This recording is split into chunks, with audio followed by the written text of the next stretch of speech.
Part of the conversation on Monday had to do with the general background of anthropology and what became known as animism, especially in the anthropological parlance, that there was this general understanding that people were able to affect the world of spirits or live with the world of spirits in some way. And part of the discussion on Tuesday had to do with the universe as it is created and whether or not we consider the universe as being part of a larger, more or less intentional design or something that had some kind of moving in and of itself, kind of an autonomy outside of us. And when you put those two ideas together, you reach another kind of a big problem or kind of a talking point, I guess, for anthropology, which is the aspect of magic. And magic in itself is a word that has been taken over, of course, by the kind of entertainment industry, but this is also a theme that has been used in anthropology for the explanation of things spiritual, of all things that have to do with the unexplained, if you will. The best example of that being Gerald Gardner, who wrote a series of books around what he called witches and magic. And this is part of the one of the books that he wrote here. Many people ask me how I can believe in magic. If I explain what I believe magic to be, I go a long way towards an answer. My view is that it is simply the use of some abnormal faculty. It is a recognized fact that such faculties exist. So-called calculating boys are famous, and very many people have the faculty under hypnotic control to calculate time most accurately. While asleep, they are ordered to do something at, say, the end of 1,000,000 seconds. They will know nothing of this order in their normal state, but their inner consciousness calculates it, and at the end of the 1,000,000th second, they obey the order without knowing why. Try to calculate 1,000,000 seconds in your waking state and say when it is up without a watch, and you will see what I mean. The powers used are utterly unlike any mental powers we know, and exercising them is normally impossible. And so while the spiritual tends to deal with the things that are outside of us, magic seems to apply to the things that are inside of us. And as Gardner was seeing it here, very deeply inside of us, perhaps revealed by the state of hypnosis. Now, Gardner was known as a Wiccan, especially, hence the title of the slide, although he was an anthropologist, albeit an amateur of some sort, or archaeologist, kind of a hobbyist, as it was very often the case in the middle of the 20th century. He was also one of the main names in bringing the religion of Wicca to the larger public and even kind of created his own way to practice Wicca at this point. And Gardner, as part of his more or less anthropological study, saw this idea of the larger possibility that people might be able to affect the world around them due to their inner power, their inner ways to affect their outer space. He says witches are taught and believe that the power resides within their bodies, which they can release in various ways, the simplest being dancing around a circle, singing or shouting, or to induce a frenzy.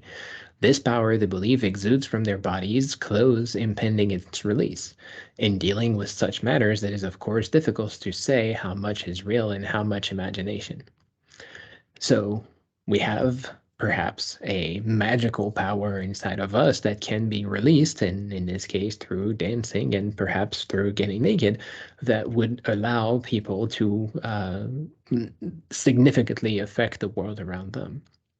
This much is more or less understandable in the context of animism that we have seen before. If you think of the human body as something that is more or less natural, or perhaps more or less cultural, depending on what side of this equation you fall on, you will see that as a possible here, as he mentions it here, it is difficult to say how much is real and how much is imagination, because if you feel that this is a natural power inside of you, then the natural release of this power could affect nature. Conversely, if you think of it as a cultural teaching and that some of that is taught in some ways, it could also be a matter of imagination.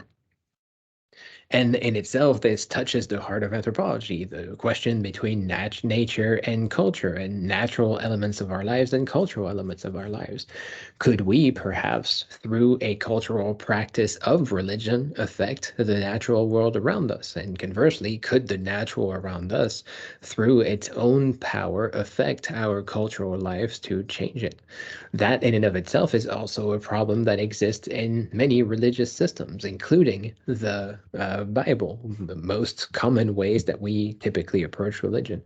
The book of Corinthians tells us about the natural body that is connected to the spiritual body, that those two things exist by themselves, and of course, allow us to become part of a spiritual body through our natural body. This may be a way to justify the existence of, for example, Jesus Christ, a natural body that exists as the projection of some sort of a spiritual body of God, perhaps as a selfie, as the image posted in the message board explains. But it is not a unique passage in the Bible in this sense. There is this epistle to the Colossians that explains how, therefore, do not let anyone judge you by what you eat or drink, or with regard to a religious festival, a new moon celebration, or a Sabbath day. These are a shadow of the things that were to come. The reality, however, is found in Christ. Do not let anyone who delights in false humility in the worship of angels disqualify you. Such a person also goes into great detail about what they might have seen. They are puffed up with idle notions by their unspiritual mind. They have lost connection with the head, from whom the whole body, supported and held together by its ligaments and sinews, grows as God causes it to grow. Once again, catching up with that idea that God has created the world, and therefore God has created our bodies, and our natural body might be, as a result of that, endowed with some supernatural spiritual power of some sort, magical, if you will, that can be released with the right amount of imagination, maybe the right amount of practice, maybe the right amount of clothing that you wear. And what this epistle to the Colossians defines here has to do a lot more with things that would today be considered kind of magic, the new moon celebration, the Sabbath day, the worship of angels, things that are sometimes today in mainstream religion disqualified as part of the religion, because if you start worshiping the moon, you are looking away from God, even though apparently, allegedly, by the same myth, God has created the moon as well. Now, of course, a lot of this has to do also with our interpretation of those words, because what I'm telling you now is the interpretation of one person of a text that was written 2,000 years ago in a language that is markedly different from mine. In fact, if you spoke the Akkadian, Hebrew, Phoenician languages, Aramaic languages that were current at the time, they would not necessarily think of the body, the head, the ligaments, and the sinews in the way that we understand them today. Those are translations of ancient terms into a modern idea and a modern language as well. But this particular translation is not mine. It's a translation that exists in the Bibles that are published today for people's understanding of these concepts, of course. And what I see in it is perhaps as justified as some other person's seen in it. After all, I do have some kind of a PhD. Nevertheless, the idea of learning things through language, through power, through religion is also a much larger system that exists through a person as a whole, as it is often the case. And back in the first century, when the first books of the Bible are supposed to be written, there was no education system, there was no writing system, and most of the people who heard these stories heard them from somebody else, somebody who might have heard them from somebody else, etc., etc. And whoever wrote the first books probably heard them from somebody else, and then somebody else heard them from them, etc., etc. And if we start to put people in between us and the religious system, we also get into the aspect of clergy in the religious systems, priests and popes and whatever. And in other systems such as animisms, for example, those people are typically called shamans. And Mircea Eliade talks to us about shamans and shamanism in a mostly outdated way. Once again, this is kind of like the animism in the ways of Tyler. It is a kind of a broad term, but we're going to take it as it is for now. Eliade said, nevertheless, the shaman remains the dominating figure, for through this whole region, talking about Asia, in which the ecstatic experience is considered the religious experience par excellence, the shaman, and he alone, is the great master of ecstasy. A first definition of this complex phenomenon, and perhaps the least hazardous, will be shamanism equal technique of ecstasy. And ecstasy, in this sense, is a kind of a old-fashioned word, and today has a slightly different meaning that we'll get back to in a second. But ecstasy is the position of a body outside of itself. Ecstasis, outside of its state, right? And so the technique of ecstasy is practiced by the shaman, who is able to practice its own art, its own techniques outside of itself, get its body in a different state, in a different trance situation. And being in this form of trance, being in this form of outside body experience, the shaman is able to contact the world of the spiritual, the world of the things that are typically understood to be outside. And once again, we have a word that is both inside and outside at the same time. Now, if this world can be made to be inside and outside at the same time out of a specific kind of technique, perhaps a technique that involves getting naked, perhaps that involves dancing, then it is very easy to see how those two aspects of experience can be bridged. Something that was called in the 90s techno-shamanism. This is on an email list of Fraser Clark, kind of a high figure in the techno music community, who claims to have coined the word techno-shamanism in the 80s, although there's no record of it, but we're going to take his word for it anyway. I suppose it's for me to define it. I first used techno-shamanism in that year to describe the DJ's role in the rave. Harmonic navigator is a term we started using in Megatropolis/London last year. Basically, the DJ is in charge of the group mind, of the group mood/mind. He senses when it's time to lift the mood, take it down, etc., just as the shaman did in the good old tribal days, which are very much alive, of course, outside the West, he says. Techno-shamanism has a wider meaning. Think of it this way. A shaman can't really operate with more than, say, 20 people over a period. If you reckon that every raver today is responsible for getting 20 people into RC, then their job is personal shaman. Techno-shamanism is using the technology media, despite what some think, to help spread the vibe, the meme, sketching out a rough map for the trek ahead of them. Now, the meme is used, of course, the technology is used, of course, in the context of what we have talked about before, but more importantly, the role of a specific person, in this case, to direct people to have access to the state of ecstasy, and again, perhaps used by some form of drug or whatever.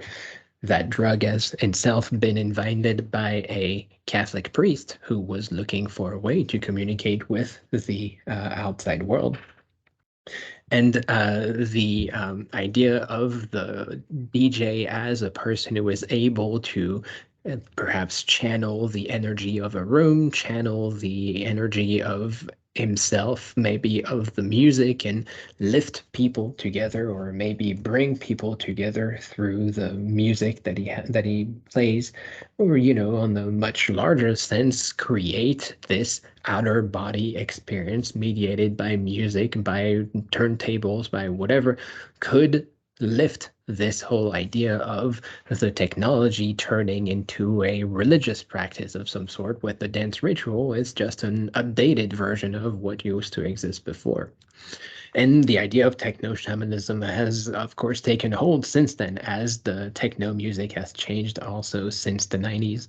There's the example here of Amos Gaines, a engineer for Moog, the synthesizer company, who experienced an unexpected spiritual awakening in the middle of a field in summer 1999. Around that time, Gates had been hanging out at his friend's farm just outside Asheville when his friends was contacted by a group of psytrance party organizers from Winston-Salem looking for private land on which to throw a large event called Spiritual Awakening. Artists from all over the world, all over the country, convened from an open-air, 24-hour summertime psychedelic trance party experience. And since then, Amos Gaines, who again makes a musical instrument that is designed for such parties, has kind of carried on this idea of techno shamanism, in which you can, with your magical power of making music or enjoying music and of other kinds of techniques, become more spiritually enlightened, more spiritually aware of the world around you, and perhaps the music, perhaps the community, and everything we have talked about so far.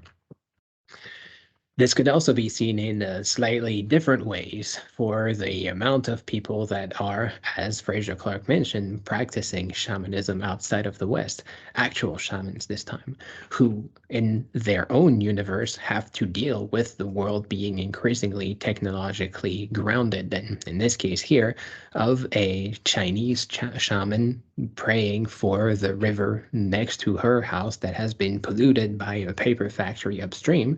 And of course, if her job is to heal the people, to heal the universe around them, then her job is also to affect the technological world that exists around. And however much a deity might be able to fix this, this is also a matter of using the spiritual world to interfere with the technological world, maybe to stop it, maybe to divert it, maybe to change it from one state to the other, but still a mixing of the technological world with the spiritual world that seems to connect pretty neatly with what we're talking about today. And on a much larger sense, if we are thinking of the way that technology is impacting all of our lives by exposing us to certain ideas and maybe putting these ideas in our brains, making us think about robots and making us think about aliens and other things are more understandable, more or less theorizable. That's not a word that you could make sense out of in your world. Then, if you start thinking about them and if you start thinking of ways that you can affect them, you are also, to a certain extent, engaging in this way that does not involve doctrine, as we mentioned yesterday, but more involves the way that you can, with your imagination, affect the world around us and around the way that the world around us is affecting us as well.